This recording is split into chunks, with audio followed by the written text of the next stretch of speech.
All right, so this is part 2 of our discussion on fluid and electrolytes in the body and how they're balanced and maintained. So in our first video, we talked about the different fluid compartments and water balance and kind of disorders with water balance, so dehydration and overhydration. And so now we are going to talk about electrolyte balance and acid-base balance. So let's go ahead and get into electrolyte balance.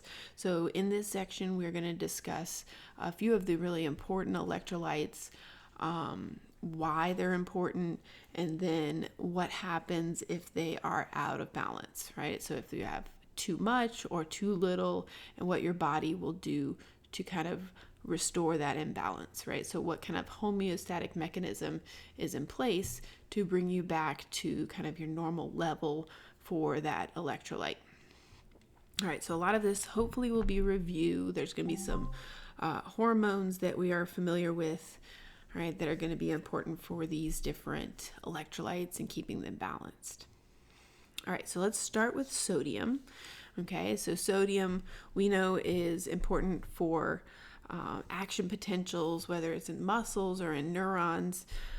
Very important to have sodium for electrical signaling, right? So action potentials.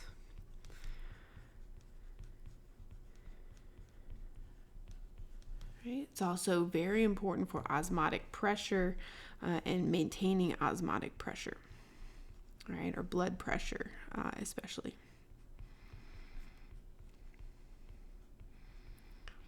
All right. So now let's talk about when we see imbalances, right, with sodium concentration. So if sodium becomes too high, right, if it becomes elevated, that is called hyper, referring to it being too high,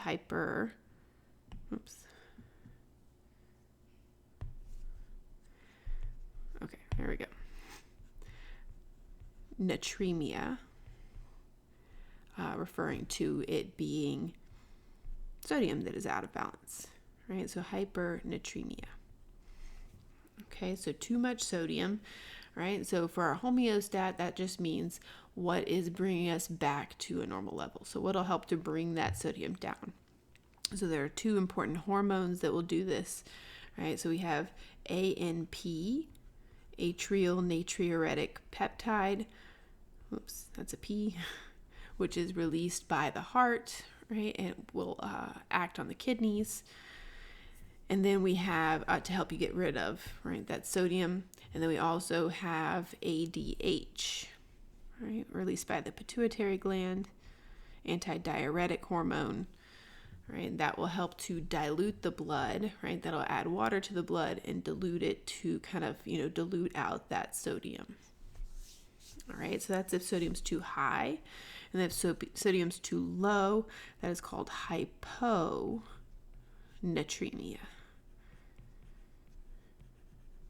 All right, so that's low sodium.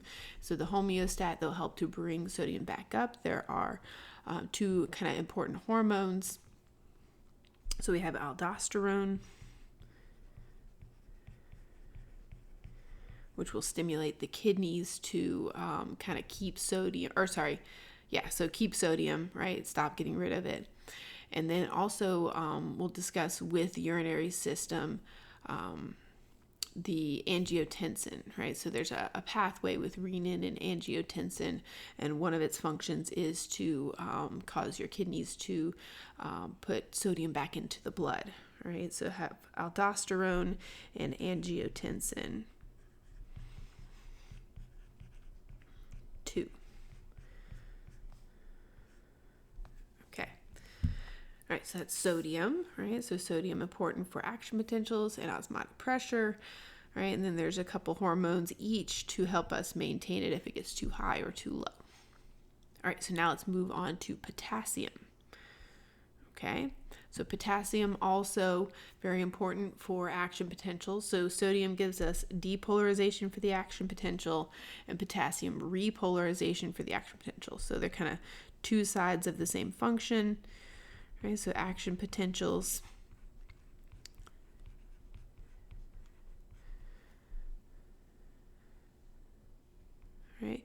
also potassium is very, very important because it is linked directly to hydrogen ion concentration. All right, so it's very important to maintain potassium levels in order to maintain pH. Okay, so it is linked to hydrogen concentration, right? And we'll talk about maintaining acid and bases in just a little bit.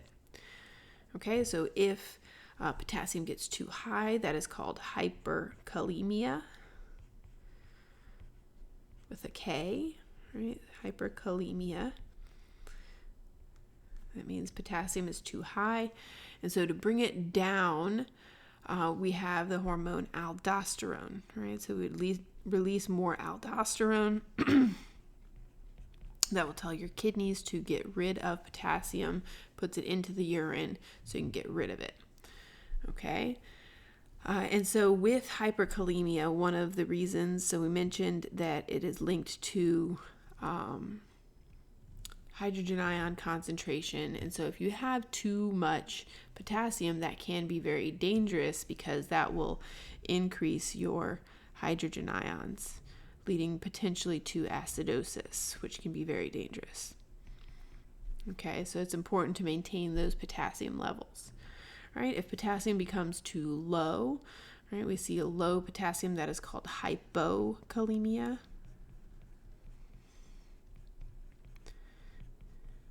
All right, so low potassium, so kind of the opposite of what we mentioned with our hydrogen ions. If you don't have enough potassium, you have a decrease in hydrogen ion concentration, and that could lead to alkalosis, right? So too acidic.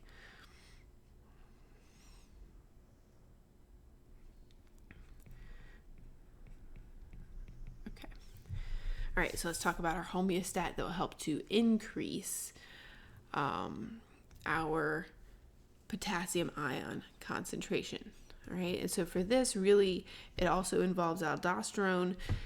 It's just that we decrease the amount of aldosterone being released. Right, so we decrease aldosterone secretion.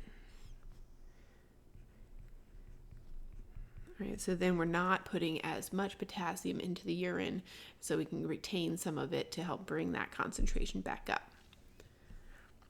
All right, next, this is kind of the last of our major electrolytes, and then we have a couple we'll talk about at the end, and that is calcium. So calcium has quite a few very important functions. So probably one of the ones that comes to mind first is that we have obviously calcium in our bones, and it's very important for bone density. All right. Whoops. All right. So bone density. And so if we don't have enough calcium, it will be taken from the bones, and we can see osteoporosis, right? Loss of that bone density from that. We also learned in A&P1 with muscle contraction and talking about the nervous system, the calcium is very important for neurotransmitter release, that exocytosis of those vesicles. Right? So neurotransmitter release from those axon terminals. Also in actual muscle contraction, calcium is released from the sarcoplasmic reticulum to trigger contraction. So definitely very important for that, right? And calcium is essential for proper clotting of the blood, right? So blood clotting is another very important function of calcium.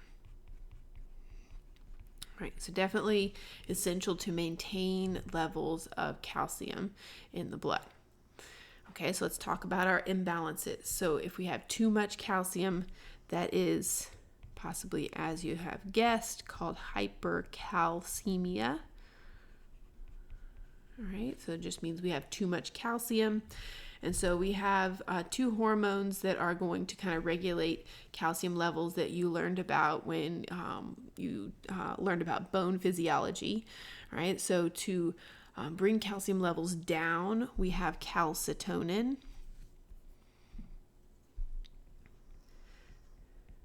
calcitonin, right? And so the calcitonin is made by the thyroid gland, and it will decrease the activity of osteoclasts. So they'll break down bone less, right? Therefore putting less calcium into the blood, right? So calcitonin, I always remember calcitonin tones down calcium, right? So it brings it down.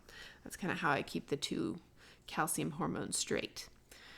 Okay, and so then we have low calcium levels, which is called hypocalcemia. All right, so if calcium levels are too low, the hormone that will help to bring them up is parathyroid hormone. All right, so parathyroid hormone made by the parathyroid glands. And so the parathyroid hormone will act on the osteoclast, making them more active so that they're releasing more calcium from the bones, right? Parathyroid hormone also will act in the kidneys to help you keep calcium, right? So it's not lost in the urine. Okay, good. So that's calcium balance, right? And so then a couple of kind of honorable mentions for our electrolytes before we wrap this section up will be magnesium, right? So magnesium is an extremely important electrolyte for ATPase function, right? So making an ATP synthase, right? So for the production and the use of ATP, right, we need magnesium. So it's called a coenzyme, right? Meaning it assists enzymes in their ability to function. So in coenzyme for an ATPase and ATP synthase. Okay, so to use ATP and to make ATP, we need this magnesium to act as a coenzyme. All right, and then also phosphates, phosphate ions, right? And that as an electrolyte, balance of that is essentially very important, right? We need it to make ATP, right? Phosphates, that's the P in ATP. So for ATP, right? Also, we need it for nucleic acid synthesis, because remember, those nucleic acids have a sugar phosphate backbone. So we need it for both of those, right? So and nucleic acid synthesis. Right, so those are the kind of major electrolytes, right, that are maintained in homeostasis in the blood. Right, so now let's move on and talk about acid-base balance. All right, and so we know that maintaining the pH of the blood is very important, and it's very, very tightly regulated. The blood is kept at a pH of between 7.35 to 7.45, so just slightly basic. All right. And so acidosis is when the blood becomes less than 7.35. Right. So more acidic than 7.35. And alkalosis is whenever the blood becomes more basic, right, or goes above 7.45. All right, and so the job, the function of a buffer is to maintain the blood within this pH, right? So to prevent alkalosis or acidosis, right? So this will prevent changes in pH. Okay. All right, so now let's talk about our buffer system. Hopefully this is just a review from what you've learned before, right? So in extracellular fluid, we have a buffer system called the bicarbonate carbonic acid buffer system, all right? And so just as a refresher, I'm going to kind of write the equation for that up here at the top. So we have CO2, carbon dioxide, and water combine. All right, and this is all of these steps are reversible, so we can go all different directions, right? So they combine to give us H2CO3, which is our carbonic acid, and then that can break apart into a hydrogen ion and bicarbonate, HCO3 minus. Okay, all right, so that's our equation. So we have our, we have our carbonic acid here, right, and our bicarbonate here. So the job of bicarbonate is to bind and kind of remove hydrogen ions from the blood, right? That will make it more basic. And the job of carbonic acid is to give up hydrogen ions and make the blood more acidic. Okay, so let's look at this kind of example for homeostasis. So if this kind of right here in the middle is our normal blood pH, so 7.35 to 7.45. Right, as we start to move towards the right and the pH number goes up, right, that is called alkalosis, as we just mentioned. Okay, and so if the blood becomes too basic, right, it goes above 7.45, what is going to help to bring us back down and back into pH homeostasis is carbonic acid, right? So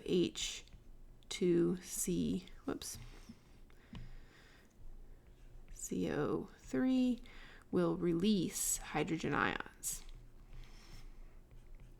making the blood a little more acidic and bringing us back down to a more normal range for the pH. All right, so if the pH starts to move to the left on our pH scale over here, that is acidosis. Right, and so to bring us back to our normal level of pH, we will have bicarbonate, HCO3 minus, right, will bind to and remove hydrogen ions from the blood, right? Will bind hydrogen ions. Okay, so that's our pH homeostasis, okay? And so the primary buffer in the blood is this bicarbonate carbonic acid system, right? So this is the major system in the blood, okay? And so one thing to also note, as we discussed with our respiratory section, is that CO2 levels have a very important influence, right? And you can kind of see it here, right? CO2 is used to make our carbonic acid, right? And that will influence the pH, right? So pH is driven by CO2 levels. So if CO2 levels drop, pH will increase, right? Become more basic, right? We'll get into alkalosis. And if CO2 levels increase, the pH will decrease, right? Will become more acidic. Okay. All right, so that's important to keep in mind, and we'll kind of reiterate that in a moment when we talk about respiratory acidosis and alkalosis, right? So that's our major extracellular buffer system, and that's kind of the major buffer system I want you guys to be familiar with, but it's also important to mention that intracellular fluid has its own separate buffer system. It's called a phosphate buffer. I don't expect you to memorize these different parts of the phosphate buffer, right? I just want to mention it, because it's important, right? So if you just understand that inside of the cell, there's a phosphate buffer system, right? With those phosphate ions, that's fine for me, right? And for this class, okay? All right. So now let's talk about imbalances in pH. So we said more generally, as the pH of the blood becomes more acidic, that's called acidosis, and more basic, it's called alkalosis. But there can be different causes for these, and so those we need to discuss now. All right, so respiratory acidosis, right? So the respiratory part refers to the fact that this is from changes in breathing, right? And it particularly changes in carbon dioxide. Okay, so with respiratory acidosis, right, like we mentioned, we have an increase in CO2, Okay, and that will cause an increase in hydrogen ions, which will then decrease the pH, right? Make it more acidic. Okay, and so this respiratory acidosis can result from hypercapnia, right? That's just a word for an increase in CO2, right? So hypercapnia, too much carbon dioxide, and that is caused by hypoventilation. So again, this should hopefully be a review from when we went over the respiratory system, right? So hypoventilation. All right, so kind of under breathing, you're not getting rid of enough CO2, and so it's accumulating, and that is going to lower the pH. All right, so then respiratory alkalosis, and so everything's just kind of flipped from acidosis, right? So the carbon dioxide is too low. That will drive the hydrogen ion concentration down, which will increase the pH. Right? That gives us respiratory alkalosis. Right? So then hypocapnia is referring to low carbon dioxide levels, and this results from hyperventilation. Right? So kind of over breathing and getting rid of too much carbon dioxide. Okay, so those are two terms for pH imbalances that result from breathing, right? But we can also have pH imbalance associated with other causes, and that's where this metabolic acidosis and metabolic alkalosis come into play. So just kind of a definition for metabolic acidosis is a decrease in pH that is not associated with carbon dioxide. Right, so not related to CO2. Okay, and so let's talk about some different causes, because there can be multiple different reasons that we could see metabolic acidosis, as long as it's not relating to carbon dioxide, right? It's categorized as metabolic acidosis. So one thing that could cause metabolic acidosis would be diabetes. All right, and so diabetes, as we'll see with the digestive system, causes an accumulation of ketones, and that can lead to ketoacidosis. Right, so increase of ketones, which will make the blood acidic, right, and that will lead to ketoacidosis. All right, so that accumulation of ketones is causing the blood to become acidic. All right, so it's not linked to CO2, so we would say that is metabolic acidosis. All right, and then we also mentioned potassium is linked to the hydrogen ion concentration, and so an imbalance in potassium, nothing to do with CO2, and so that would be metabolic acidosis. Right, so hypercalcemia, right? So that increase in potassium ions, which is linked to the hydrogen. So that will increase our hydrogen ions, lowering the pH, right? That leads to acidosis. Right. Also, if oxygen levels are low in the body will go through anaerobic respiration, or it'll rely more heavily on anaerobic respiration, and then that will cause an accumulation of lactic acid. Right, so lactic acid that accumulates, that will make obviously the blood more acidic. So lactic acid buildup, and that would be from low oxygen levels. Right. And then one more example that can lead to acidosis is severe and prolonged diarrhea.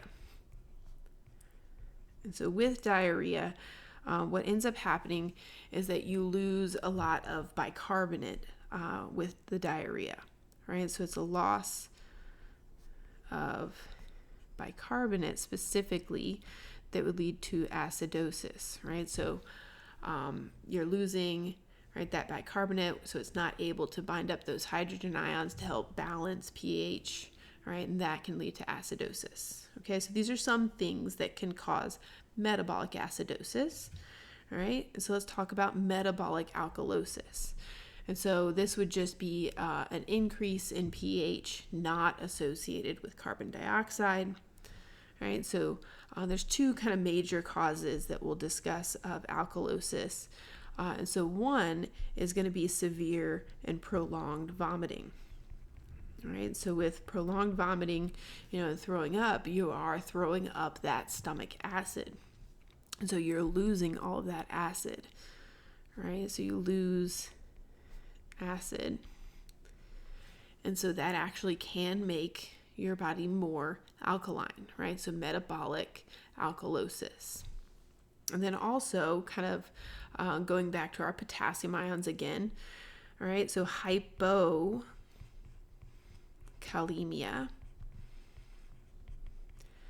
right? So not enough potassium ions, too little. Whoops. There we go. Would be linked to a decrease in our hydrogen ions, which would lead to alkalosis.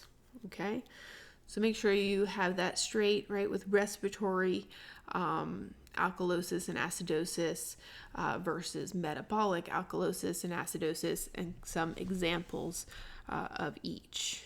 All right, and so that wraps up our fluid and electrolytes chapter. Hopefully it was mostly review with some kind of new information layered in there a little bit. And so then I will see you guys at the next video.